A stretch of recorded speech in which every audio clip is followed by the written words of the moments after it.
Hola chicos, muy buenos días, ¿cómo están? ¿Se me puede escuchar? Sí, sí, se les escucha. Perfecto, vamos a continuar con el avance, nos vamos a apurar de cara aquí por lo menos a finalizar, tratar de finalizar como sea esta semana ya. Respecto a mi grupo, lo que la asignatura aún no lo he creado, he estado muy ocupado estos días, así que yo creo que ya lo voy a hacer, ya voy a mandar invitación a todo el mundo. Ahora, respecto al avance de la materia, estamos con un poco de retraso. Así que vamos a tratar un poquito de acelerar el paso. Ya les agradecería bastante que cualquier persona que tenga alguna duda, cualquier consulta, me la puedan realizar dentro de la clase o al finalizar la clase y yo en ese momento lo vamos a aclarar cualquier duda que lleguen a tener, ¿ya? Otro aspecto también importante respecto al tema de las defensas. Los grupos que ustedes han mantenido no son grupos eternos, ¿no? Dependiendo de la magnitud de la tarea, vamos a armar los grupos. O sea, no es que todas las veces van a ser de cinco y sus grupos van a ser eternos. No eternos, sino por lo menos grupos fijos hasta por lo menos finalizar el semestre. No, no va a ser, no, la situación no va a ser esa, ¿no? Dependerá mucho de la magnitud de la tarea. Por ejemplo, esta vez les di grupos, o sea, les di grupos de cinco para una tarea muy sencilla. Se han ido a dar cuenta. No, el objetivo de esa tarea que recién nomás defendieron.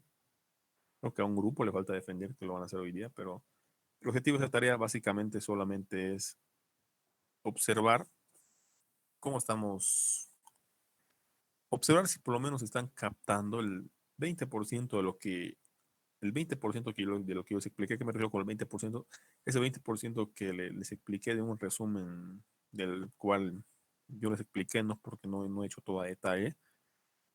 Yo espero que lo que yo les he explicado por lo menos les haga recordar respecto a lo que ustedes ya tienen el conocimiento un poquito ya, bueno, ya tienen un conocimiento formado respecto a lo que es aparte de teoría atómica, ¿no? Porque entran al examen, entran a la universidad y tienen que saber el examen, tienen que saber la parte en este caso la teoría física, la teoría cuántica, ¿no? Sobre el tema de los orbitales, todo eso, así que para nosotros no es nada nuevo. Eso no es nada nuevo para nosotros, ¿no? Entonces, respecto a la parte de la teoría atómica, ustedes ya deberían saber eso. Pero no al 100, pero por lo menos deberían tener una parte de introducción, saber cómo hacer la configuración absoluta, saber los números cuánticos, número cuántico principal, azimutal, etcétera. Eso por lo menos una idea desde que ya entramos a nuestra universidad y en orgánica también algunos ya han visto, otros no, pero algunos ya han visto, así que lo que yo les he explicado es un pequeño resumen, espero que lo puedan complementar con lo que han estado trabajando, ¿no? Bueno, más que todo era para ver cómo estaban, si realmente estábamos trabajando. Algunos grupos, por la defensa que tienen sus integrantes, veo que no estaban estudiando. No se dejen pisar con el tiempo, ¿ya? No nos dejemos pisar con el tiempo, seamos un poquito más prácticos, vayan resolviendo las prácticas. De todas maneras, eso también vamos a... Yo les voy a decir, en el momento en el cual ustedes conmigo dejen de... ¿Qué me refiero? O sea, en el momento en el cual yo termine esta acidez y basicidad, no que complemento básicamente hasta acidez, todo lo que es la parte de resonancia, estructuras resonantes, efecto mesomérico, etcétera. En ese momento yo les voy a comunicar y ya le voy a comunicar al licenciado Roger que ya puede trabajar con ustedes, ¿no? Porque él me dijo que quiere trabajar a partir de arcanos con ustedes, entonces va a ser muy interesante que trabajen también con él. No sé cómo están, no sé cómo irá a trabajar con ustedes el avance, la metodología, ¿ya? Así que comenzaremos. Ya nosotros nos habíamos quedado la clase pasada respecto al tema del momento bipolar. ¿No? En sí, nosotros habíamos quedado en ese aspecto, ¿no? Habíamos quedado con el tema del momento dipolar. Es muy importante tratar de diferenciar el aspecto del momento dipolar. El momento dipolar, habíamos hablado un poquito con lo que es la parte de reactividad química, ¿no? Estamos ahorita tocando el tema del momento dipolar.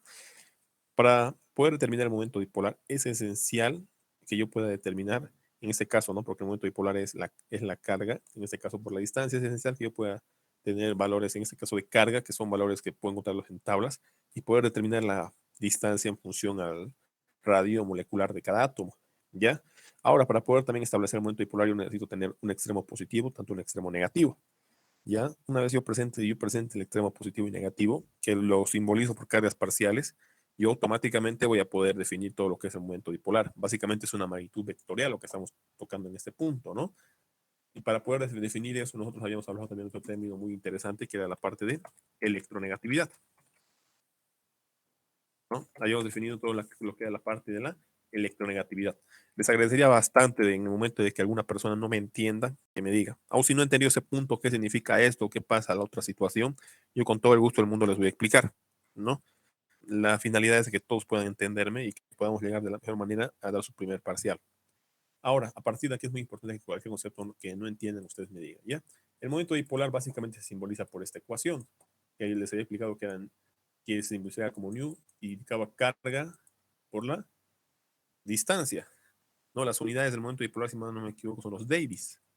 Ahora, la carga generalmente viene estipulada según el tipo de enlace, porque, por ejemplo, puede ser carbono-hidrógeno, puede ser hidrógeno-cloro, o sea, dependerá mucho, ¿no? Y la distancia viene en función de los radios moleculares. Ahora, otro aspecto fundamental para poder definir el momento dipolar, yo debo tener en claro el concepto de electronegatividad. ¿Por qué? Porque el momento dipolar generalmente se presenta en enlaces. Puedo establecer el momento dipolar a partir de enlaces covalentes, ¿no? Una vez yo establezca, una vez yo tenga claro, ¿no? Que es un enlace covalente, en función a eso yo puedo determinar el momento dipolar. ¿Ya? ¿Por qué? Porque cuando tengo un enlace covalente voy a tener generalmente, cuando tengo un enlace covalente y tenga, por ese enlace covalente se han enlazado dos átomos con electronegatividades completamente diferentes, yo voy a poder establecer un momento dipolar. ¿Estamos de acuerdo? Y en base a eso yo necesito saber lo que es la parte de la electronegatividad. Y yo había hablado de la electronegatividad, chicos. ¿La electronegatividad qué era? ¿Qué era la electronegatividad? La capacidad de un átomo para atraer electrones. Sí, exacto. Era la capacidad que tiene un átomo para atraer electrones. ¿Ya? Mientras más electronegativo sea, el átomo, ¿qué va a pasar? Va a tratar de completar más rápidamente la regla del octeto. Va a tratar de completar más rápidamente la regla del octeto. Eso es muy importante para nosotros saber que un átomo va a completar más rápidamente la regla del octeto, ¿no? Eso es importantísimo. Ahora, ¿por qué les digo? Porque mientras más grande sea la electronegatividad, ya va a cambiar un poquito el tema del enlace, ¿no? Vamos a ver si es un enlace covalente. Bueno, hay tres tipos de enlace, ¿no? Aparte, covalente no polar, que es el apolar, covalente no polar, covalente polar y enlace covalente. Bueno, en este caso el enlace iónico, ¿ya? Ambos son producto uno del otro. Ahora, en este punto, entonces yo voy a tratar de establecer, ¿no? El momento dipolar de una molécula. Cabe recalcar que generalmente cuando el momento dipolar de una molécula, cuando el momento dipolar de una molécula generalmente tiende a ser a cero, esta molécula tiende a ser apolar, ¿ya? Tiende a ser una molécula polar, ¿no? En este caso, el momento dipolar de una molécula va a estar dada en este caso, por la suma de los momentos de enlace de todo, ¿no? De cada uno de los átomos que comprenden la molécula. Ahora, el momento dipolar generalmente cuando tiende a ser mayor a cero, esta molécula tiende a tener algo de polaridad, ¿ya? Tiende a tener algo de polaridad. Es muy importante rescatar ese aspecto. Un ratito vamos a aceptar a sus compañeros, ¿ya? Se están queriendo unir, creo.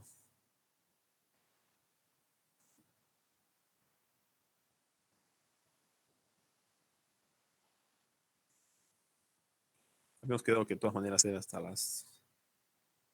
les había dicho hasta las 7, ¿no? Les había dicho, pero son 7:15.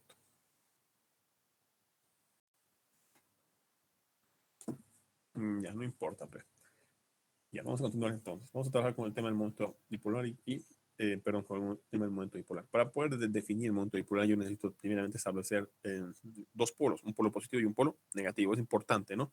Ahora, presten atención en este punto. Miren, el ejemplo más básico para establecer el momento dipolar de una molécula voy a establecerlo a partir del clorometano. Vamos a hacer a partir del clorometano. Fíjense muy bien. A ver, ya decimos la clase pasada con el clorometano. Haremos con otro. A ver, yo voy a hacer en este caso, yo no quiero el clorometano. Haremos con otra molécula más interesante como puede ser el 1 flúor con el, ya, con el 1 flúor, en vez de que sea el cloro, que siempre lo utilizo, que sea el flúor, ¿ya? Fíjense muy bien, por favor.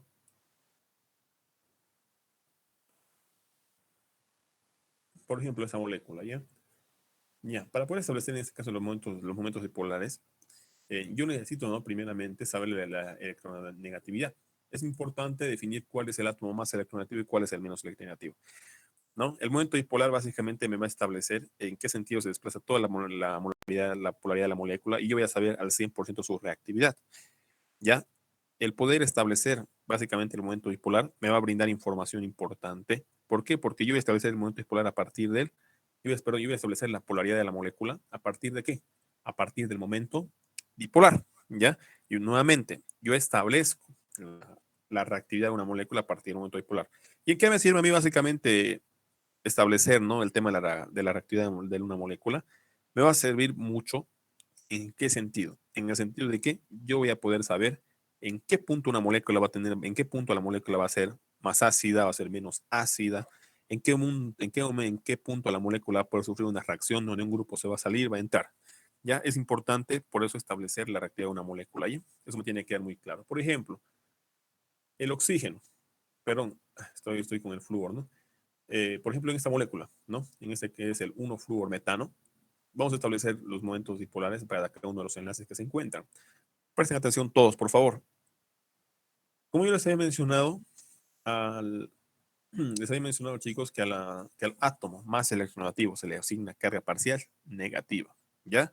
Al átomo más electronegativo se le asigna carga parcial. Ahora, ¿qué es una carga parcial negativa? Una carga parcial negativa es una carga menor a 1.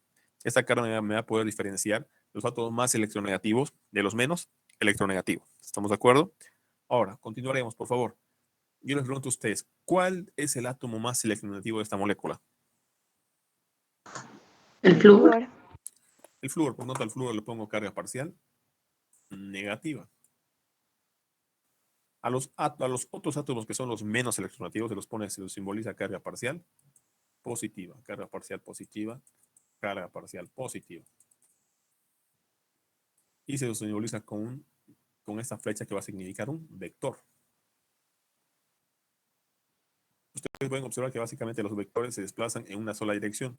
La dirección en la cual se desplazan estos vectores es la dirección en la cual se desplazan hacia el átomo más electronegativo, ¿no? Que en este caso es el flúor. En ese sentido, yo estoy estableciendo que la polaridad de la molécula todo se desplaza hacia el átomo de flúor. Eso me tiene que quedar claro. ¿Por qué? Porque es el átomo más electronegativo. Para que una molécula generalmente, en mayoría de los casos, no siempre, pueda tener un momento dipolar mayor a cero, en la molécula generalmente debe haber un solo átomo más electronegativo que más electronegativo que el resto, ¿ya? De esa manera yo voy a poder establecer que una molécula, sí o sí, el momento dipolar va a ser igual a cero, ¿ya? Pero para eso, por lo menos yo debo tratar de diferenciar cuál es el átomo más electronegativo. ¿Por qué? Porque si presento dos átomos de las mismas características o cuatro, puede que el momento dipolar sea cero. En este caso, debido a que toda la polaridad de la molécula se desplaza hacia un átomo en específico que es el flúor, mi momento dipolar va a ser igual a, en este caso va a ser mayor a cero. ¿Estamos de acuerdo? Lo que le da cierto grado de polaridad a esta molécula. Es importante por definir eso. Y fíjense, trabajo entre un extremo negativo y los extremos positivos, ¿no? Porque según las leyes de naturaleza, recuerden, cargas opuestas tienen a atraerse, ¿no? En este caso, todo se va en un sentido que es se desplaza todo hacia el flúor. Ahora, ¿qué información más me puede brindar esto? Observen, todo se desplaza hacia el átomo más electronegativo. ¿Y qué significa eso? En algún momento, lo que puede ocurrir en esta molécula, que es que el flúor se vaya, que este flúor se vaya con el par de electrones. ¿Por qué se va con el par de electrones? Porque va a mencionar que es el átomo más electronegativo, por tanto, se puede tranquilamente ir con este par de electrones. Puede completar más rápidamente la regla del octeto y eso se traduce como estudiando la reactividad de la molécula. ¿Por qué? Porque yo puedo observar que la suma de los momentos de enlace, o sea, aquí me refiero con los momentos de enlace, aquí lo pueden simbolizar si quieren con Q, se lo pueden simbolizar con el mu. Me refiero con los momentos de enlace, me refiero, en este caso, el momento dipolar que tiene el enlace hidrógeno-carbono, hidrógeno-carbono, hidrógeno-carbono, todo, la suma de todos estos momentos de enlace me va a dar el momento dipolar de la molécula, ¿no? El momento dipolar total de las moléculas. Ya al sumar cada uno de estos momentos de enlace, o sea, cada momento de enlace entre carbono-hidrógeno, carbono-hidrógeno, carbono-hidrógeno y carbono-flúor. Ya, eso se lo puede establecer como una sumatoria. Eso me va a mayor a cero. Es algo que no ocurre, por ejemplo, con el tetracloruro de carbono. No con el tetracloruro de carbono. A ver, comenzaremos con el CO2.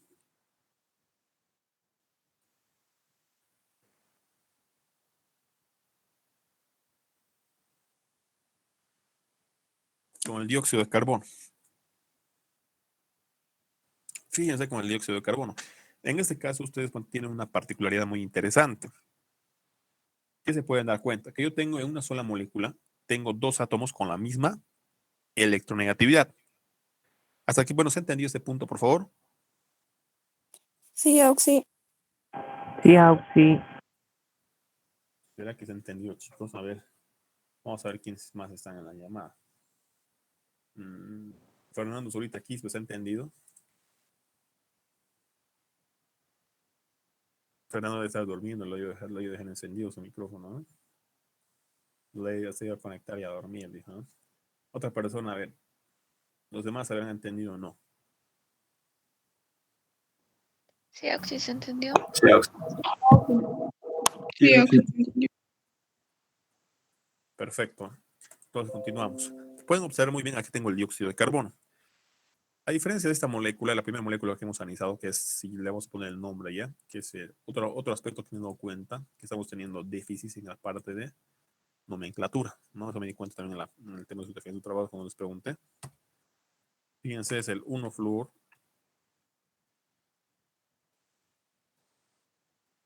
¿Ya? Bueno, si quieren le ponen el 1, si no quieren no, porque como es un átomo de carbono, no hace falta ponerlo. Fíjense muy bien. La diferencia de esta molécula y esta otra es que aquí solamente había un solo átomo electronegativo. En este punto, ustedes pueden observar que hay dos átomos que presentan la misma electronegatividad. Y cuando hay dos átomos que presentan la misma electronegatividad, ya existe una pequeña dificultad. ¿En qué radica la pequeña dificultad? Observen, presten atención. En este punto, generalmente, a diferencia de esa molécula, aquí yo tenía un solo centro negativo, o sea, yo asignaba aquí una carga parcial negativa. En este caso voy a tener dos, fíjense, una carga parcial negativa en el oxígeno. ¿Por qué? Porque el oxígeno es un átomo mucho más electronegativo que el átomo de carbono. Yo voy a tener aquí una carga parcial negativa, voy a tener aquí otra carga parcial negativa, y aquí al centro voy a tener una carga parcial positiva. O sea, voy a tener esa distribución media rara, ¿no? Aquí lo voy a copiar en otro lado, por favor. ¿En qué se traduce este punto, chicos? ¿Qué pasa aquí? Fíjense, como aquí tengo dos cargas parciales negativas, la polaridad no va a saber si desplazarse en este sentido, la polaridad de la molécula no va a saber si desplazarse en este sentido o desplazarse hacia este otro sentido, ¿no? Y esa polaridad lo voy a simbolizar a partir del momento dipolar. Fíjense, no voy a saber si desplazarlo en este sentido o en este sentido de aquí, o estas magnitudes vectoriales, ¿no? Porque cada una de estas flechitas son magnitudes vectoriales, ¿estamos de acuerdo? Y todo esto, por ejemplo, el hidrógeno y carbono tiene un momento de enlace. Este momento de enlace se lo puede definir a partir del momento dipolar, ¿no? ¿Cómo? Con esta magnitud vectorial. ¿Qué es el momento dipolar? Generalmente es la carga por la distancia. ¿Qué es la carga? La carga está en Coulomb, o puede estar también no está en Coulomb, está en Armstrong, ¿ya? Y de la distancia relacionada en función a los radios moleculares de cada átomo. ¿Cuáles son las unidades de momento dipolar? Son los Davis. Ahora, fíjense muy bien, a diferencia de aquí todos se me desplazan en un solo sentido. Aquí no.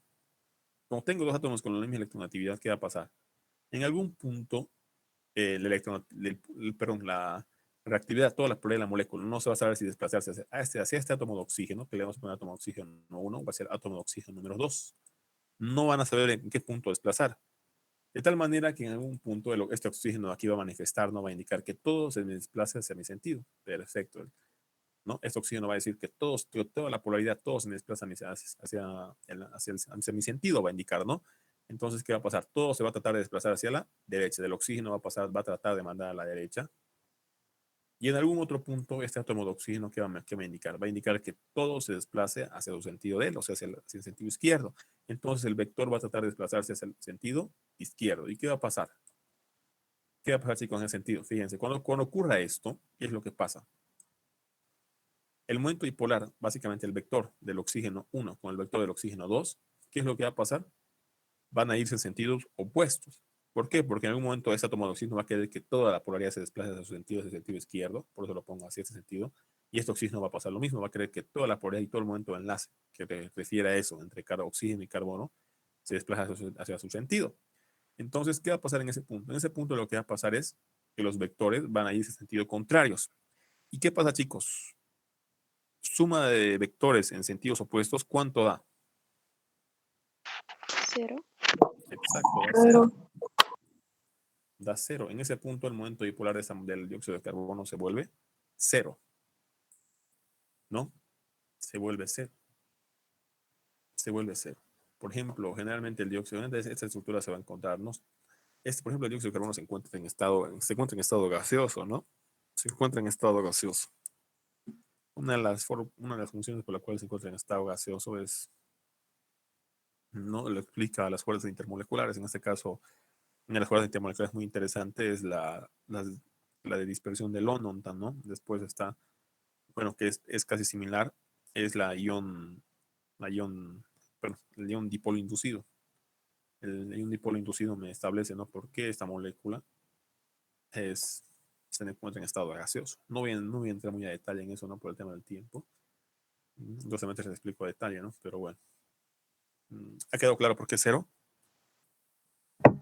Sí, a mí no me quedó claro por qué los vectores, si están yendo a lados opuestos, ¿no? En las flechitas negras después cambian de sentido. Ya, aquí, estas flechitas son vectores, ¿ya? Vectores, ¿ya?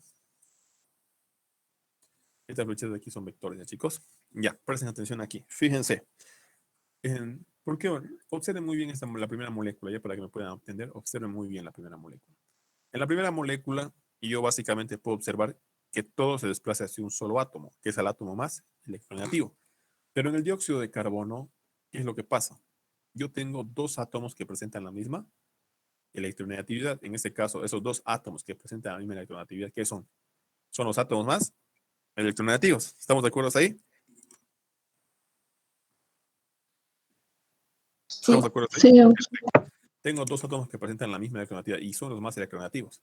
Y recuerden, la polaridad de una molécula viene dada por el tema del momento dipolar, ¿no? Y la polaridad se debe desplazar hacia un solo átomo en específico. ¿Estamos de acuerdo? Se debe desplazar generalmente hacia un solo átomo en específico. En este caso, como en la primera molécula se desplaza hacia el átomo más electronegativo. En este caso se debería desplazar hacia un átomo más electronegativo, que es el oxígeno, ¿no? Pero fíjense, ustedes tienen dos oxígenos y hay un problema, ¿no? En este punto, ¿qué va a pasar? La polaridad de la molécula va a querer desplazarse hacia el oxígeno 1 y hacia el oxígeno 2. ¿Estamos de acuerdo? Hacia el oxígeno 1 y 2. Y no puede desplazarse hacia dos átomos al mismo tiempo. Tiene que desplazarse hacia un átomo en específico. Y ese átomo, ¿quién tiene que ser el átomo más electronegativo? Pero aquí tienen un problema. Tienen dos átomos con la misma electronegatividad. ¿Ya? Como la polaridad se tiene que desplazar hacia un solo sentido, en algún momento toda la polaridad de la molécula, toda la polaridad de la molécula va a querer desplazarse hacia el sentido del oxígeno 1, hacia el sentido del oxígeno 1, que es el sentido izquierdo para ustedes, ¿no ven? Todo hacia este sentido.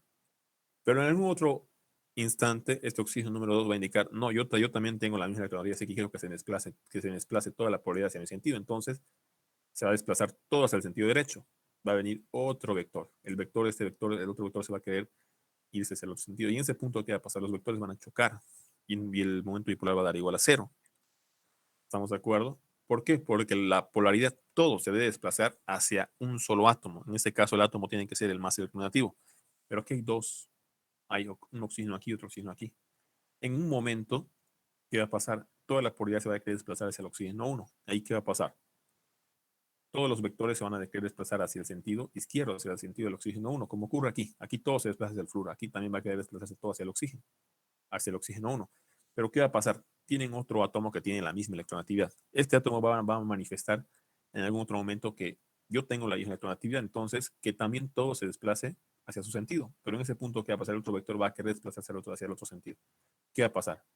En ese punto, los vectores van a estar en sentidos contrarios y ahí es cuando el momento dipolar va a dar 0. No sé si me dejo entender. sí, sí, ya lo entendí, gracias. Para que nos puedan entender, vamos a utilizar otro ejemplo. Vamos a utilizar el tetacloruro de carbono. Vamos a diferenciar por qué el tetacloruro de carbono tiene 0.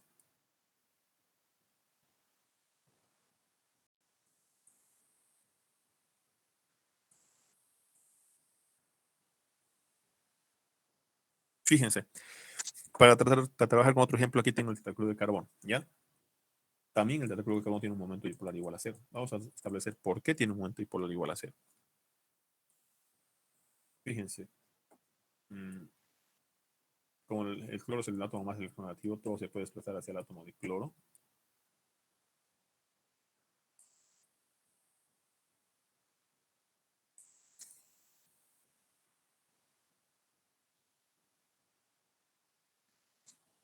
No es difícil, es sencillo nomás, chicos, ahorita se van a dar cuenta, ¿ya? Presten atención todos. Si yo establezco las cargas parciales, esto debería ser carga parcial negativa. El oxígeno, el carbono positivo, este de aquí negativo, negativo y carga parcial negativa. No, carga parcial negativa.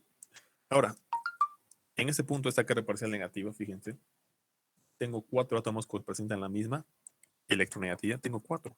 ¿Qué significa que tengo 4 átomos que presentan la misma electronegatividad?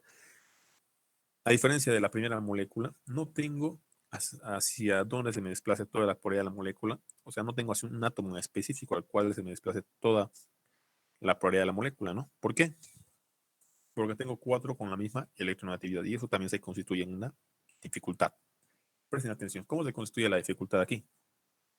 Ustedes pueden observar muy bien, pueden tener aquí los 4 átomos. ¿Qué es lo que pasa en estos 4 átomos? Fíjense, lo que pasa en estos 4 átomos, debido a que presentan la misma electronegatividad, en algún punto toda la polaridad se va a desplazar hacia ese cloro de aquí, en algún punto ese cloro va arriba, hacia el cloro del lado derecho, hacia el cloro de la parte que está abajo.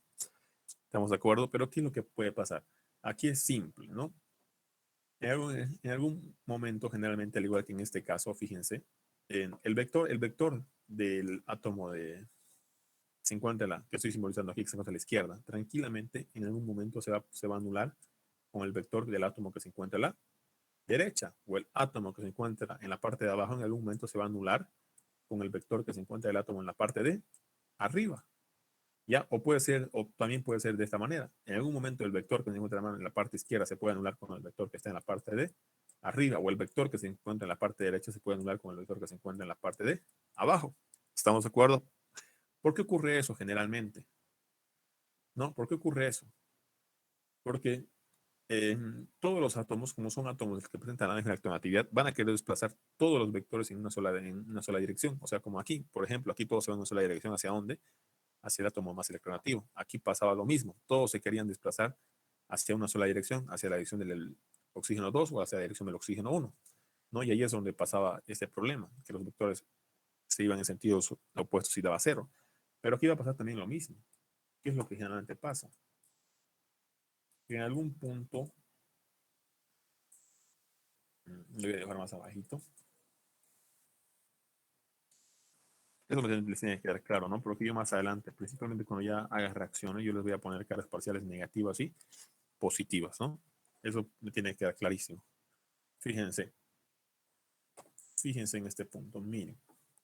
En algún punto, toda la polaridad se va a tratar de desplazar hacia el átomo de cloro de aquí. En algún otro punto, toda la polaridad se va a desplazar hacia el átomo de cloro de aquí abajo.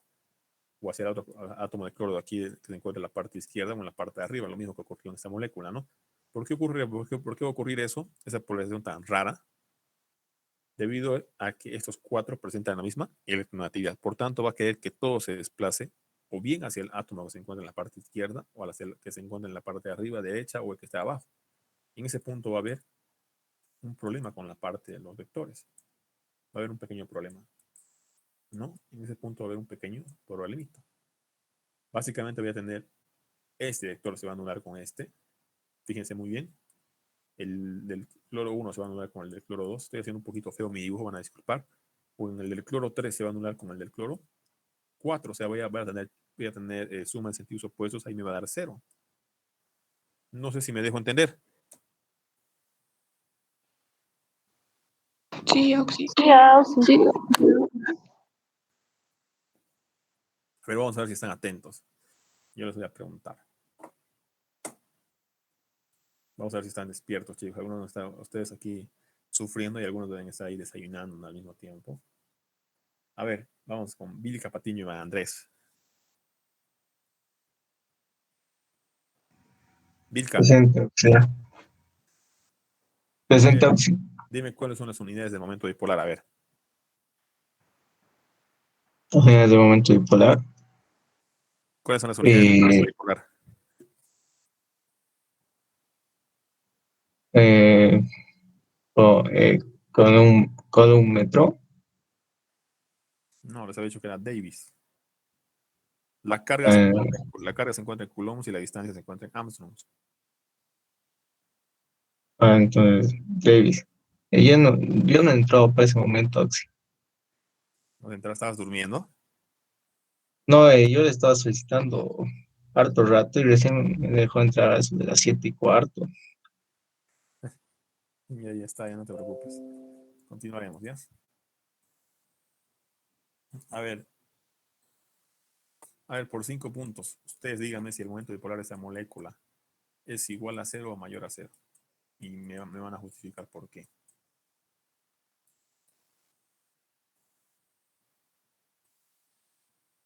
A ver, vamos a hacer conmigo más esto ya, para que no se compliquen ya, chicos. Vamos a hacer conmigo más esto ya, por favor, para que no se complique después. No por 5 puntos, 5 puntos es mucho. Porque se me pasó a punta de 5, estaban ganando y pucha, ya.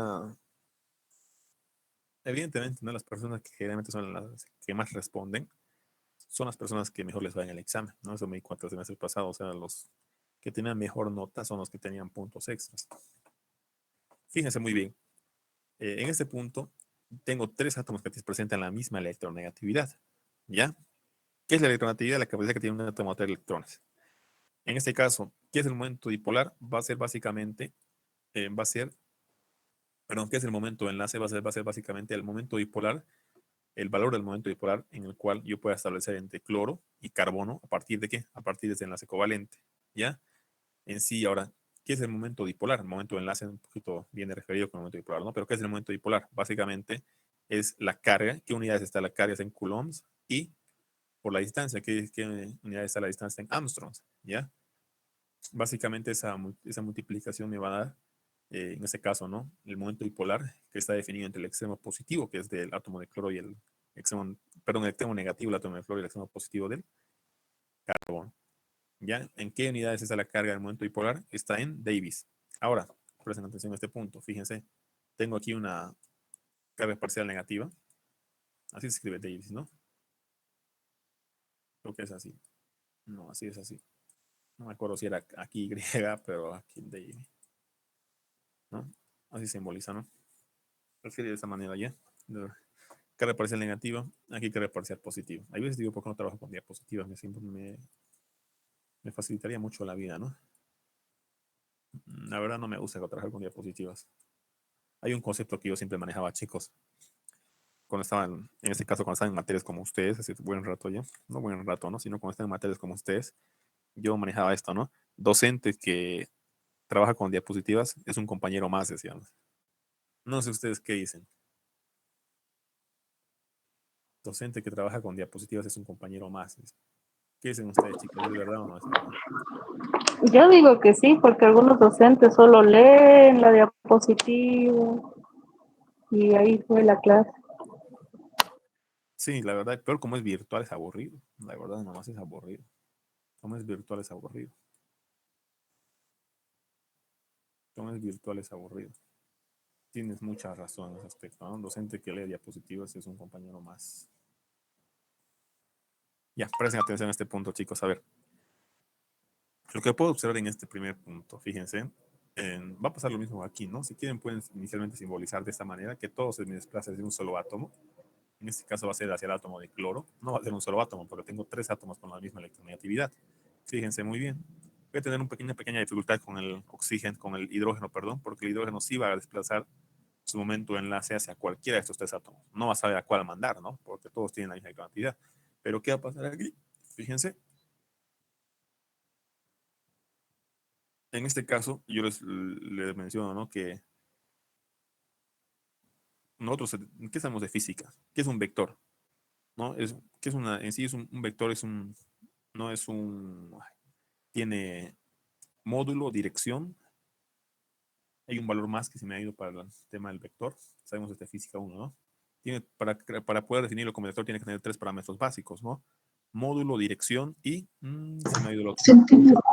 Sentido. Módulo, dirección y sentido. Sentido. Exacto, están recordando sus conceptos de cálculo 2 y física 1, ¿no? Módulo, dirección y sentido.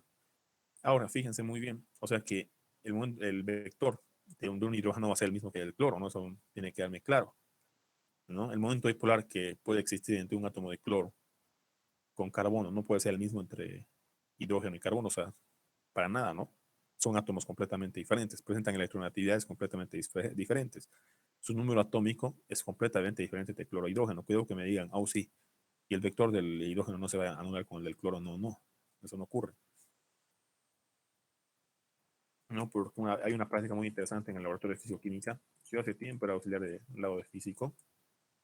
Y hay una práctica muy interesante que es la parte de difusión de gases y ley de Graham, ¿no? Una vez me preguntaban, un compañero me preguntó, uno de los estudiantes me preguntó, ¿no? ¿Por qué, eh, ¿por qué los gases presentan diferentes velocidades? Es como o sea, me preguntaba, ¿por qué el nitrógeno, en este caso, por qué el oxígeno, ¿no? Presenta una mayor velocidad que el nitrógeno? Es lo que se puede observar en la ley de Graham. ¿Y ustedes creen por qué, chicos? Es como que yo les dijera, no sé, tu compañero, mira, pesa 80 y el de ahí pesa 40. ¿Cuál creen que va a ser más rápido? O sea, ¿será que Juan, que pesa 80, va a poder correr a la misma velocidad que Juanito, que pesa 40? No, pues, o sea, los pesos, la capacidad corporal de cada persona cambia. Y lo mismo pasa con los átomos. Los átomos tienen diferentes masas moleculares, números atómicos, ¿no? Las electronegatividades tienen características diferentes. Es por eso el cambio de la velocidad, ¿no? Presten atención aquí. Vamos a continuar. Fíjense muy bien. Aquí le he puesto hidrógeno otra vez. Continuamos entonces. Pueden observar en este punto. Fíjense muy bien. Aquí tengo una carga parcial negativa. Bueno, ya están establecidas las cargas parciales. Ya no hay sentido. ¿Qué es lo que va a pasar? En algún punto, fíjense, el momento de polar de átomos de cloro va a querer desplazarse en este sentido. ¿Por qué en este sentido? Porque va a querer direccionarse a cualquiera de estos dos átomos de cloro. Estos dos átomos de cloro lo mismo. Sus momentos, en este caso su momento dipolar, en este caso su vector, ¿qué es lo que va a pasar? Se va a desplazar hacia cualquiera de estos átomos de carbono, ¿no? Perdón, hacia otros dos átomos de cloro. El momento dipolar de este átomo de cloro va a querer desplazarse a cualquiera de estos dos cloros de aquí, igual de este cloro a cualquiera de estos dos, igual de esto a cualquiera de estos dos, ¿no? Lo mismo va a pasar del hidrógeno. Y recuerdo que en este caso la magnitud vectorial del hidrógeno no es la misma que estos átomos de cloro, no es la misma. Ahora, fíjense, ¿qué es lo que va a pasar? En algún momento yo tranquilamente puedo indicar que el vector de este átomo de cloro se anula con el vector de este átomo de cloro de aquí. ¿Sí o no, chicos? Ahora, el cloro de aquí no se puede anular con el del hidrógeno de aquí, ¿no? Eso es imposible. ¿Qué es lo que va a pasar? Tengo un átomo de cloro que queda, en este caso tengo el vector de un átomo de cloro que queda libre, ¿no? Debido a eso, yo puedo tranquilamente establecer que el momento dipolar va a ser mayor a cero. Va a ser mayor a cero. ¿Por qué? Nuevamente, fíjense, voy a tener un vector que queda en el sentido libre. Fíjense, ¿qué es lo que pasa aquí? Tranquilamente, en algún momento, ¿no? La polaridad de la molécula, ¿qué va a pasar? Va a tratar de desplazarse hacia cualquiera de estos tres átomos de cloro. En ese momento, los vectores se van a desplazar buscando el sentido, por ejemplo, de ese cloro que va a mencionar. Yo quiero que todos se me desplacen a mi sentido, va a mencionar este cloro, ¿no? Lo mismo va a pasar con el cloro de aquí, de la izquierda. Yo quiero que todos se me desplacen a mi sentido y estos cloros van a mandar hacia ese sentido. Pero en otro momento este cloro va a mencionar, yo quiero que todos se me desplacen a mi sentido, el que está abajo. Y estos átomos de cloro, sus vectores van a desplazar hacia ese sentido. Pero, ¿qué puede pasar en ese sentido? En esta circunstancia. Fíjense, este vector con este vector se me pueden anular. Pero, ¿qué va a pasar? Voy a tener un vector que va a quedar libre sin anularse. Por tanto, este vector me va a proporcionar un valor. Tranquilamente puede ser mayor a cero. ¿Se entiende ese punto, por favor? Es un análisis bien básico. O sea, no estamos entrando a profundidad, ¿no? A este capítulo, ¿ya? Porque básicamente nuestro principal tema de análisis es saber comprender un poco el concepto de electronegatividad. ¿Para qué? Para que podamos aplicarlo a lo que realmente nos interesa, que es el tema de las reacciones. Pero para eso yo debo tener claro qué es el momento dipolar, ¿ya? ¿Por qué? Porque ustedes miran, sí, ¿cómo yo sé que se simboliza con vectores? Bueno, es un tema bastante extenso, ¿no? Con todo el gusto del mundo podemos entrar bien a fondo, pero no es lo que está establecido en el plan global, ¿no? Porque podemos crearnos tres clases hablando del momento dipolar, de por qué simboliza con los vectores, qué pasa con los vectores, de dónde aparecen los vectores, la magnitud de cada vector, o sea, es un momento bien interesante, ¿no? ¿Se entiende por qué se anulan estos dos vectores? Sí, sí. O sea, no está nada, Sí, no está sí. nada complicado. Ustedes tranquilamente pueden sacar el tema de la conclusión, ¿no? A ver, por ejemplo, a ver, yo les presento este compuesto. Yo les pregunto de esta estructura, ¿su momento dipolar es 0 o mayor a 0? Mayor a 0. Mayor a Mayor cero. a cero. ¿Qué dicen los demás? ¿Qué dicen los demás? Mayor a 0. Sí, es mayor a 0, es obvio, ¿no? Tienen dos extremos, un polo positivo en este punto y un polo negativo que está simbolizado por cargas parciales. El momento dipolar que me va a establecer completamente el momento de enlace entre hidrógeno y cloro. Aquí va a haber mi momento dipolar, ¿no? El momento dipolar básicamente me va a establecer, ¿no?, el momento de enlace entre hidrógeno y cloro, ¿no? Hay teorías fundamentales, ¿no? Como es el tema de las fuerzas intermoleculares, como es la fuerza intermolecular, ¿no? En este caso dipolo-dipolo. Aquí, por ejemplo, interactúan, ¿no? Dipolo-dipolo. ¿Por qué un dipolo? Porque tengo un polo positivo y un polo negativo. Pero aquí, por ejemplo, yo les preguntaré a ustedes, ¿cuál es el momento dipolar del cloro gaseoso? ¿Cuál es el momento dipolar del cloro gaseoso? Igual a cero. Sería cero. Cero. Es cero.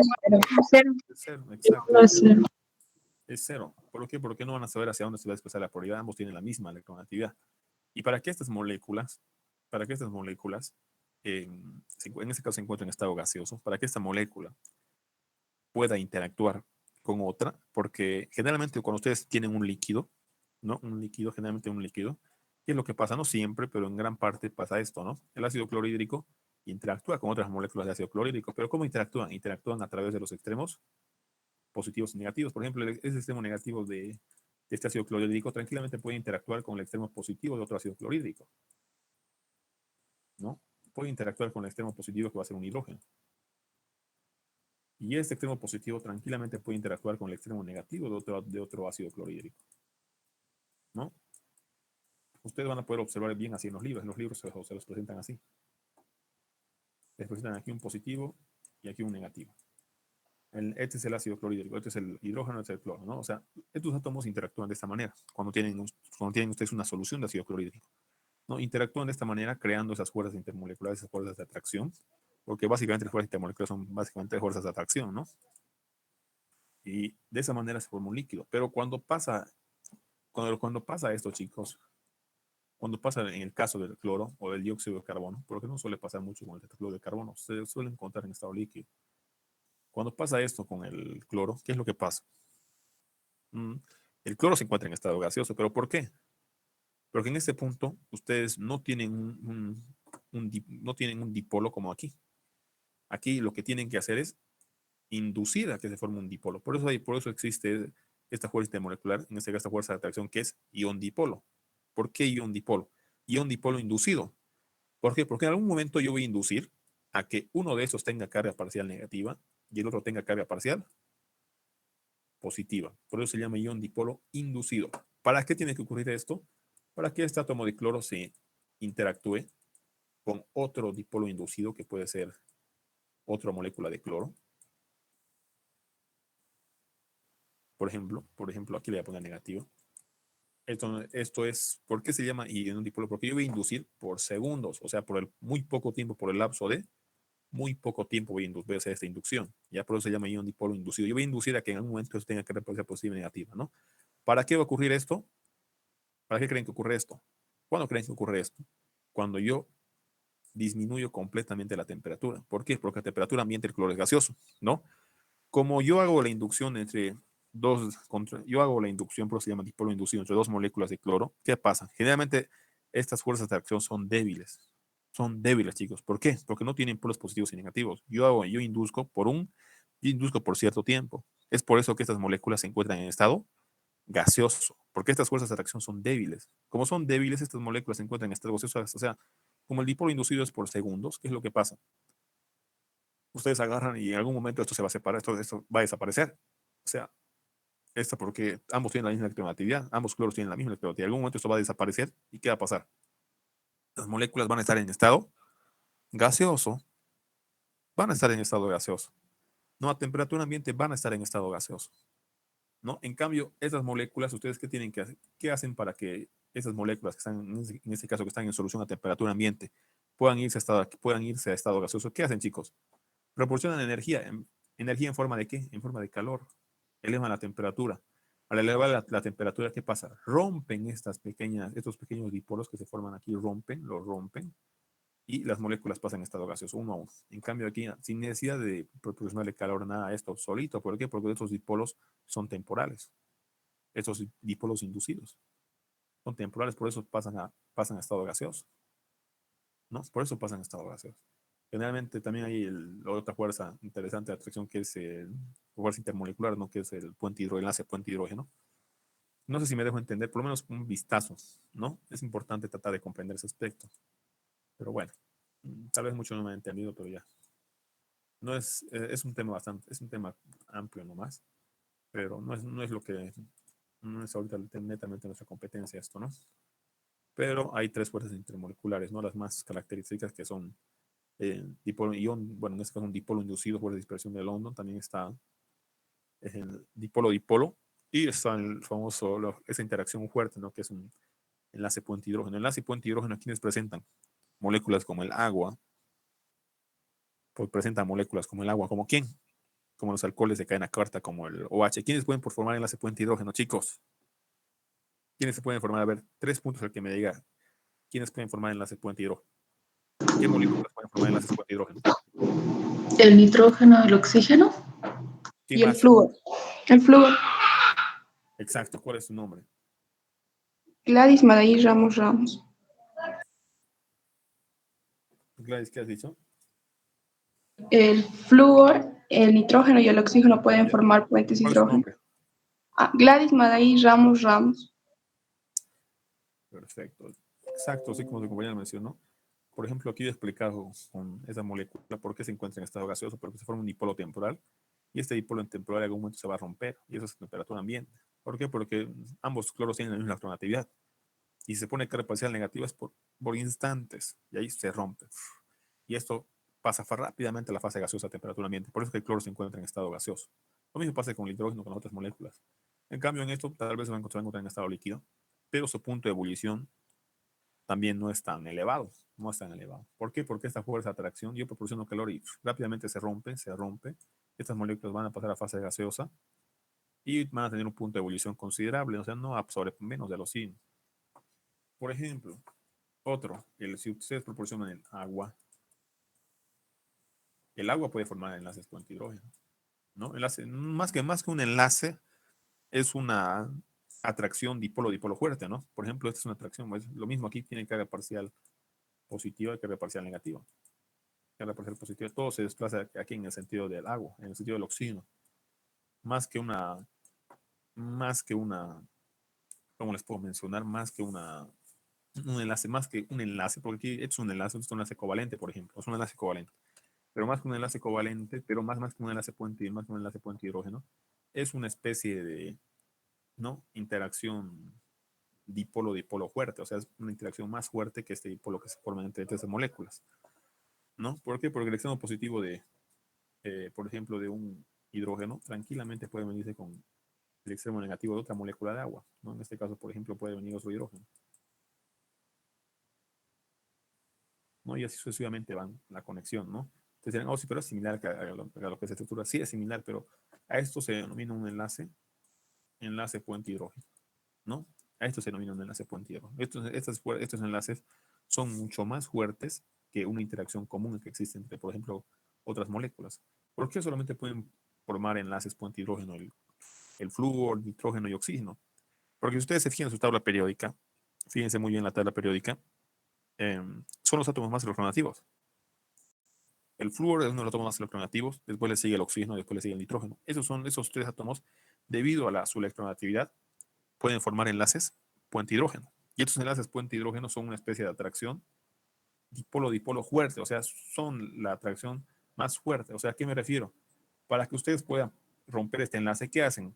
Porque se encuentra en estado líquido el agua a temperatura ambiente. ¿Qué hacen, chicos? Proporcionan energía. Pues, ¿cómo proporcionan energía? En forma de calor. Elevan ustedes ahí en su caldera, ¿qué hacen? Agarran y elevan la temperatura. Y en ese momento, como se encuentra en estado líquido, ¿qué hacen? Rompen esos enlaces puente hidrógeno y hacen que el agua pase a fase gaseosa. Esto se va en forma de gas. Cada uno se va en forma de gas, ¿no? Cada una de las moléculas se va en forma de gas. Pasa a fase gaseosa, ¿no? Llegando a un punto de ebullición. Pero para romper este enlace puente hidrógeno necesitan más energía que para romper, por ejemplo, la interacción dipolo-dipolo que ocurre entre el ácido clorhídrico o, bueno, del cloro ni hablar, ¿no? El cloro así sin necesidad de proporcionar calor ya solito se van a estado gaseoso. ¿No? Necesitan más energía para romper este enlace puente hidrógeno, que en este caso la interacción que forma este dipolo-dipolo, ¿qué es lo que pasa? Necesitan energía, rompen, ¿no? ¿Llegan a qué temperatura? El agua generalmente en Cochabamba a los 95 creo que hierve, ¿no? A los 95 ya está pasando a fase gaseosa, está rompiendo eso y las moléculas pasan a fase gaseosa. ¿No? Es algo breve lo que les estoy explicando, es algo resumido, no es mucho, pero bueno, espero que tal vez me ayude a entender. ¿Se entiende ese punto, por favor, chicos? Tal vez me salió un poquito del tema, pero ¿se entiende? Sí, sí. Es algo breve, ¿no? Es algo breve, o sea, no he agarrado y no he puesto a explicar completamente las fuerzas intermoleculares. De hecho, ahorita estaba hablando con el tema del el momento dipolar. O sea, básicamente, chicos, el momento dipolar, esta es, por ejemplo, una de las aplicaciones en las cuales me va a poder ayudar a comprender el momento dipolar. Por ejemplo, yo gracias al momento dipolar, yo sé que estas moléculas van a poder formar un dipolo, ¿no? Yo sé que estas moléculas van a poder formar un dipolo. O básicamente, gracias al momento dipolar, yo voy a poder establecer cuál es el extremo positivo y cuál es el extremo negativo. Y yo sé que esta molécula puede formar un enlace puente hidrógeno. ¿Ya? Es una de las pequeñas aplicaciones, básicamente a eso quería llegar.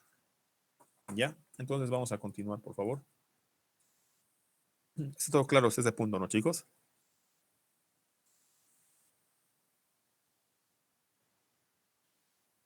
Sí, sí. Sí, sí.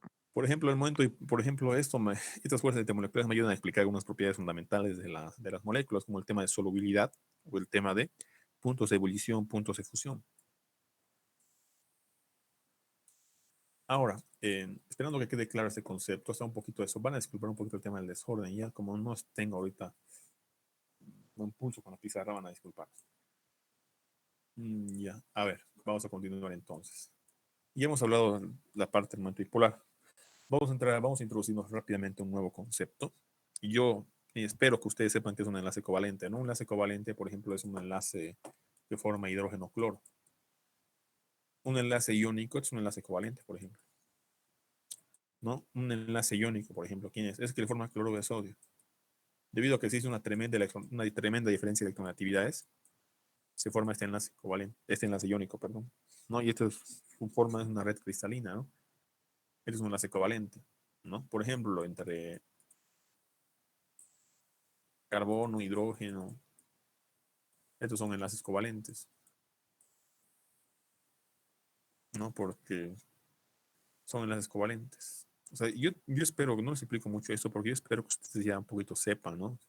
Porque desde que entran a la universidad ya tienen que tener conocimiento de esto, ¿no? Tienen que saber cuándo es un enlace doble, o sea, un covalente doble, covalente triple. Tienen que saber cuándo es un enlace iónico, eso es de que estamos a la universidad, es por eso que no les explico yo muy a detalle. Está en el libro, ustedes lo van a tratar de recordar, ¿ya? Yo voy a entrar a conceptos que realmente nos importan. Entonces, dentro de este concepto, vamos a ver un poquito lo que es el tema de la selección. Vamos a ver un poquito lo que es el tema de la... No, vamos a ver un poquito lo que es el tema de los intermediarios.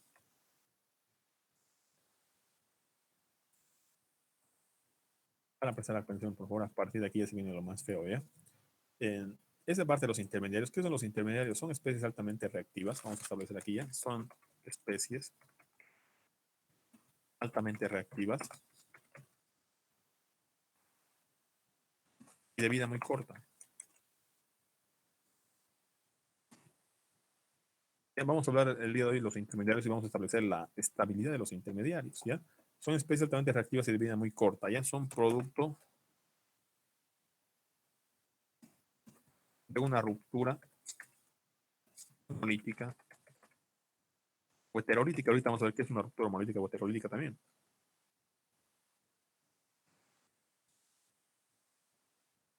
¿Ya? Eso básicamente. En resumen, un intermediario básicamente se caracteriza por son especies altamente reactivas y producto de una ruptura del tipo monolítico o heterolítico. Ahora, fíjense, de vida muy corta, o sea, que no están presentes en el ambiente por minutos, horas, no. Generalmente están presentes por lapso de segundos. Ya no segundos, dependiendo del intermediario puede estar presente. Dependiendo del intermediario dependiendo del intermediario se va a definir el tiempo. Ahora, estos intermediarios, ¿quiénes pueden ser? Estos intermediarios tranquilamente pueden ser los carbaniones, pueden ser los carbocationes, pueden ser los carbaniones.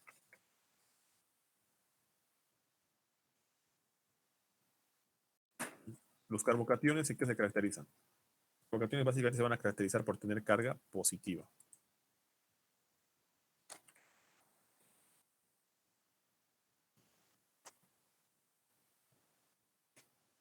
Los carbaniones se caracterizan ¿por qué? Por tener carga negativa.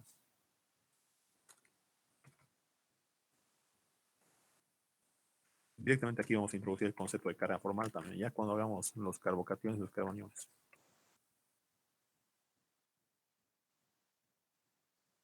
¿Y esto qué ocurre? Fíjense, los otros intermediarios que hay son los radicales libres.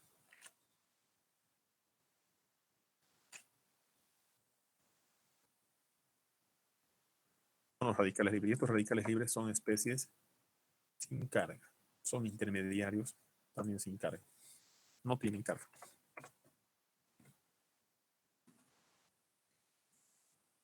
Pueden observar muy bien que en este punto yo tengo tres intermediarios. Los carbaniones, carbocationes y radicales libres. ¿Ya? De estos tres intermediarios, dos poseen carga, que son los carbocationes y carbaniones. Y uno que no posee carga. Generalmente estos proceden de la ruptura terolítica.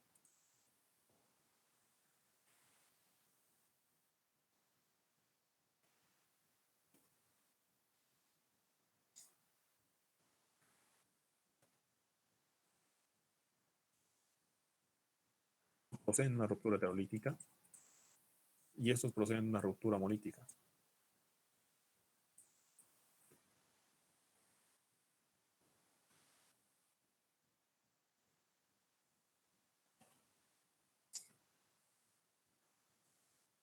Ahora, chicos, para todos, antes de entrar aquí, ¿qué es una ruptura heterolítica? Fíjense.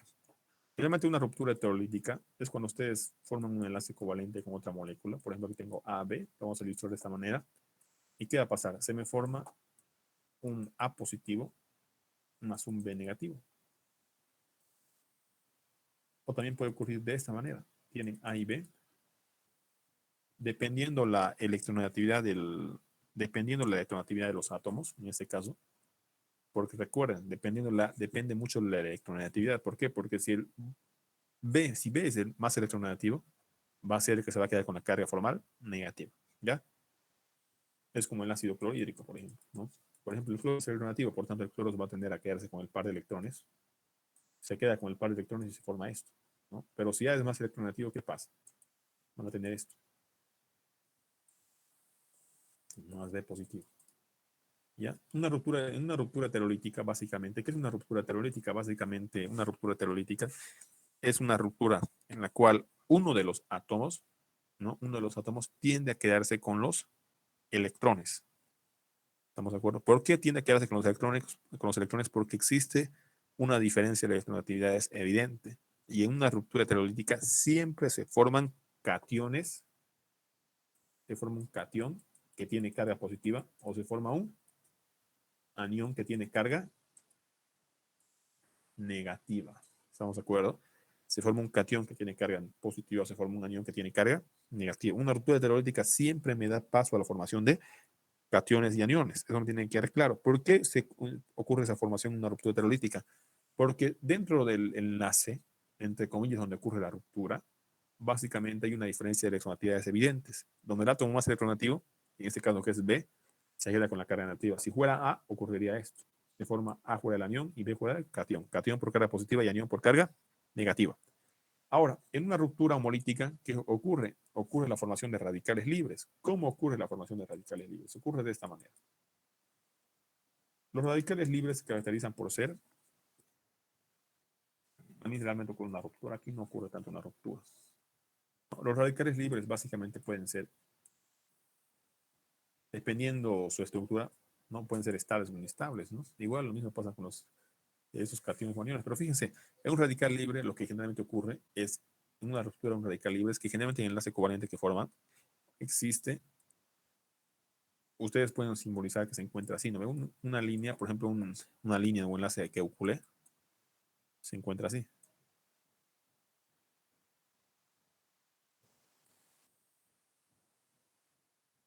Entonces, fíjense, se encuentra de esta manera, ¿no? Una línea, esta línea que simboliza, estas líneas son líneas de Kekulé, son Lewis, los puntitos son Lewis, o sea, esto es lo mismo que esto, ¿sí o no? ¿No ven? Es lo mismo, no es lo mismo, chicos. Es lo mismo, ¿no ven? ¿Qué es lo que pasa aquí, chicos? Sí. Aquí hay una pequeña ruptura y se forman especies sin carga. Se forma A con su electrón más B con su electrón. Esas especies que se reparten los electrones, básicamente por una ruptura homorítica. ¿Qué ocurre en una ruptura? Básicamente es la repartición, ¿no? de un enlace covalente, de los electrones de un enlace covalente. Entonces, de ese enlace covalente se reparte en el electrón. Y al determinar la carga formal, ambas estructuras me van a producir una carga de cero. Y cuando la carga, en este caso de estas estructuras cero, se denominan radicales libres.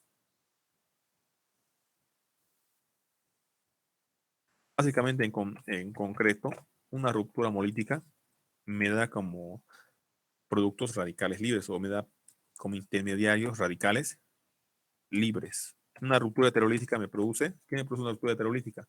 Cationes y aniones. Me tiene que quedar claro eso, ¿no? Ahora, hay tres tipos de intermediarios. Nosotros el día de hoy vamos, para entrar de manera breve, vamos a hablar de la primera familia de intermediarios. ¿Ya? Vamos a hablar de la primera familia de intermediarios. Vamos a hablar primeramente, vamos a introducir con los carbocationes. ¿No? Cuando hablamos de esta parte de la familia de los carbocationes, chicos, vamos a hablar, los carbocationes más característicos son estos, ¿ya? Está el carbocatión metílico, carbocatión nulario, que lo van a poder diferenciar en su libro. Primeramente yo tengo un carbocatión metílico. Y tenemos un carbocatión nulario. Este, por ejemplo, es el carbocatión metílico. Aquí, por ejemplo, tengo un carbocatión metílico o nulario. Nulario porque está en el libro del licenciado de esta manera, ¿no? Carbocatión metílico porque lo van a encontrar en las otras bibliografías de esa manera. Después, el siguiente carbocatión que yo tengo es el carbocatión primario.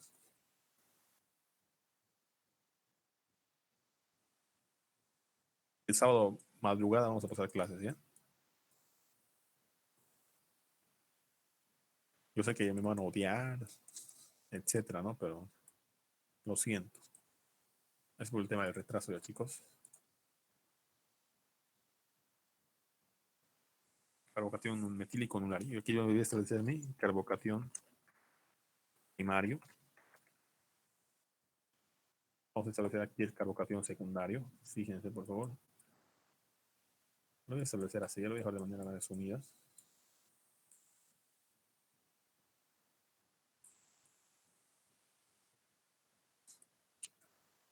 Estos son cargas positivas, ¿ya?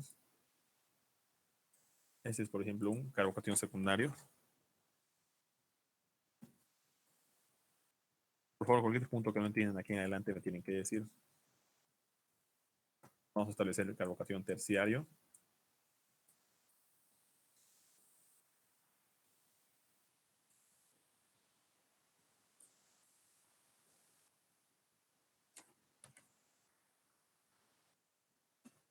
¿Alguien mide la geometría de ese carbocatión?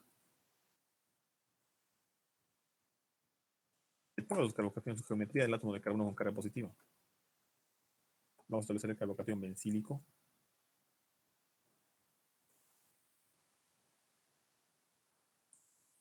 Nadie. Plana. Sí, es plano. Planito, planito. ¿Por qué es plano? ¿Han copiado, Porque chicos? tiene 3 direcciones.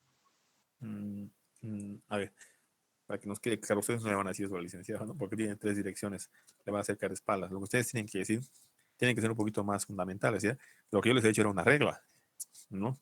Es una regla, es como que es una regla que les permite identificar rápidamente. Ustedes tienen que decir, es plano, ¿por qué? Porque tiene una hibridación.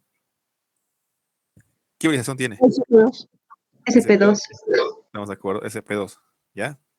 El tema de 3 direcciones, 4 direcciones, es una regla que yo les he dado a ustedes para que ustedes puedan identificar más rápido, porque ustedes de esa manera se ubican mucho mejor, ¿no?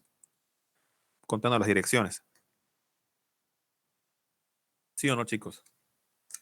Sí, O quería que nos pongamos a hablar de orbitales completos y definir prácticamente las hibridaciones es un poquito más complejo, así que de una vez, o sea, esa regla, dije, ¿no? ¿Para qué darnos demasiadas vueltas?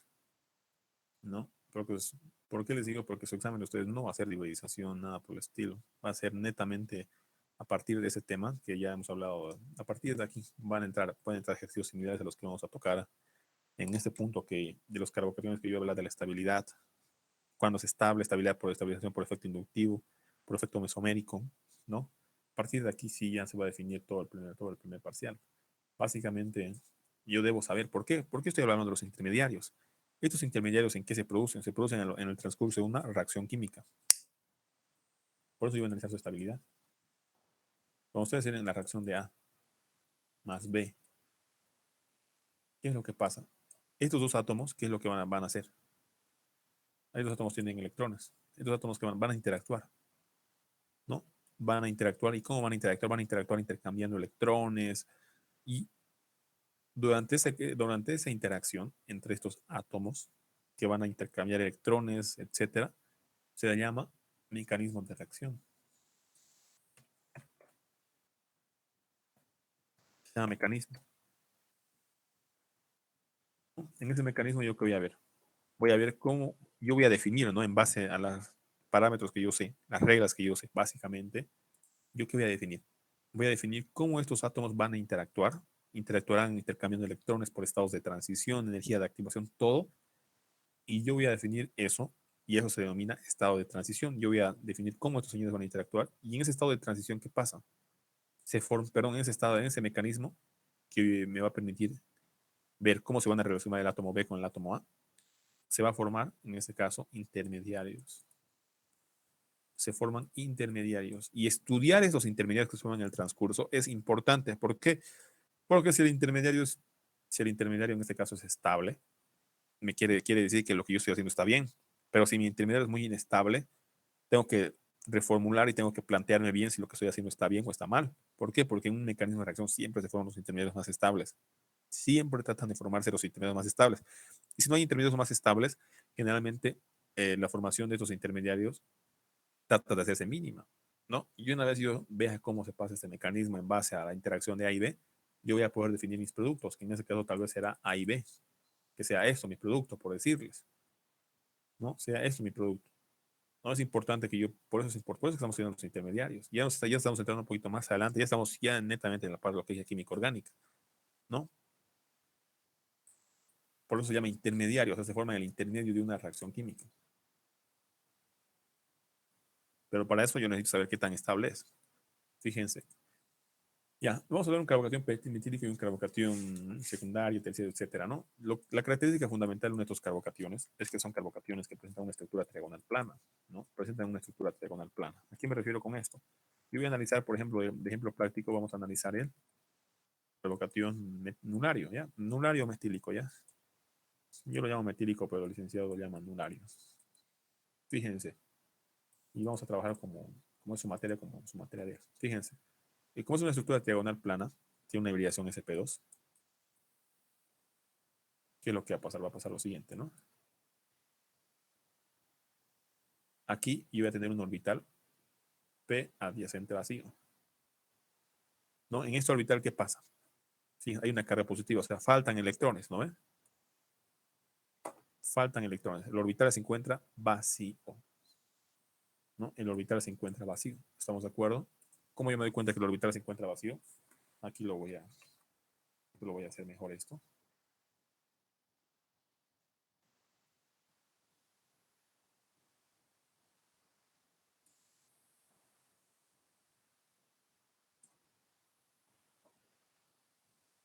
Vamos a hacer bonito, ¿ya? Para que se acuerden de mí. Ya, fíjense, aquí tengo mi orbital P. Ese P es un P adyacente, en este caso es perpendicular al plano.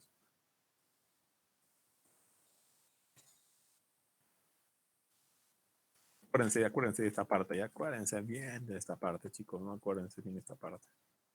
Cuando aprueben orgánica 1 y estén en orgánica 2, también les voy a hablar de esto. Ya fíjense, es la característica fundamental de estos carbocationes. Debido a que son planos, generalmente tienen una hibridación sp2 y un ángulo similar, ¿no? A unos 120 grados, un promedio, no es exactamente los 120, pero es una media. El que me favorece, ¿por qué yo pongo aquí de esta manera el orbital? Uno, la estructura es plana, pero debido a que aquí hay una carga positiva, esta orbital se encuentra perpendicular al plano. ¿Ya? ¿Y qué pasa? ¿Qué pasa, chicos, cuando hay un orbital vacío? Cuando hay un orbital vacío, debido a la falta de electrones, cualquier otro átomo que tenga electrones libres tranquilamente puede venir a formar un nuevo enlace con esta estructura. En este caso puede ser con esta, con cualquiera. ¿Estamos de acuerdo? En este caso he escogido esta para hacerles la explicación. ¿Ya? Debido a la falta de electrones, por eso se me evidencia la carga positiva. ¿Yo qué puedo pasar? ¿Qué puedo rápidamente identificar? Que tiene un orbital adyacente vacío. Este orbital adyacente va a ser perpendicular a plano. Debido a que es orbital vacío, ¿por qué? Porque aquí no hay un enlace. Fíjense, hay 3 nomás. El oxígeno puede tener 8. Ahí estamos claros todos, ¿no? Cualquier átomo que tenga un par de electrones libres puede venir a formar un nuevo enlace covalente a través de este orbital que está vacío. ¿Ya? Ahora, es importante identificar por qué tiene carga parcial positiva o carga parcial negativa. Sí, eso es vital, ¿estamos de acuerdo? Me queda claro, ¿no? Este punto de la importancia de saber por qué este es plano. ¿Por qué les digo esto? Porque el nuevo átomo que quiera venir a formar un enlace, que pueda venir a formar un nuevo enlace con el átomo de cloro, ¿qué es lo que pasa? Va a venir y puede atacar el orbital, en este caso puede atacar esta cara tanto por la parte de arribita como por la parte de abajo. ¿Por qué? Porque recuerden, en este caso un orbital puede tener máximo 2 electrones, según el principio de exclusión de Pauli, ¿no? El nuevo átomo que tenga un par de electrones libres puede venir a atacarme tanto por la parte de arriba como por la parte de abajo. ¿Por qué? Porque el orbital, porque en este caso ¿cómo se llama? El carbocation es plano, es planito, está en el plano de la pizarra. Como es plano, puede venir a atacar por la parte de abajo como por la parte de arriba. ¿Ya? Ahora, ¿qué es lo que generalmente pasa cuando estos carbocationes que son planos y que les falta formar un enlace? Por ejemplo, aquí se puede observar el medio orbital que se encuentra vacío, que se puede venir a formar un enlace. ¿Qué es lo que pasa generalmente, chicos? Que ustedes al proporcionar un nuevo enlace, ¿qué es lo que van a hacer? Si ya tenían aquí, en este caso, tienen 3 enlaces covalentes, imagínense después de que venga un átomo de cloro a atacarles. ¿Qué va a pasar?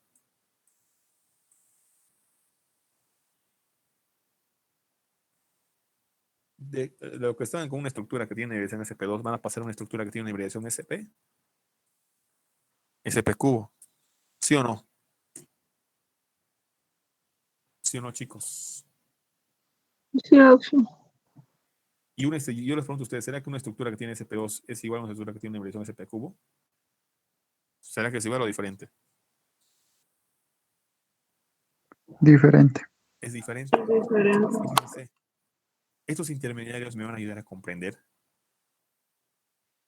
cómo se forma, en este caso, cómo se forma una estructura nueva, tridimensional, ¿no? Y no es lo mismo que un átomo venga y se acerque aquí por la parte de arriba o por la parte de abajito. No, no es lo mismo. ¿Por qué? Porque ya existen otras palabras mayores que se llaman configuraciones absolutas que se asignan a estructuras en 3 dimensiones. ¿Y quiénes son las estructuras en 3 dimensiones? Son las estructuras que tienen hibridación SP-cubo. Nosotros estamos ahorita hablando de estructuras en el plano porque recién estamos aprendiendo orgánica, ¿no? Pero el definir que un carbocatión es plano y saber que un átomo me puede atacar por la parte de arriba o por la parte de abajo me va a venir a definir cómo va a estar la disposición espacial de estos átomos en el espacio, porque la manera correcta de dibujar una estructura así, ¿no? Como estoy dibujando aquí, por ejemplo, aquí, esta no es la manera correcta, no esto cuando estamos aprendiendo, pero la manera correcta es dibujar en 3 dimensiones. La manera correcta es tratar de dibujarlo así.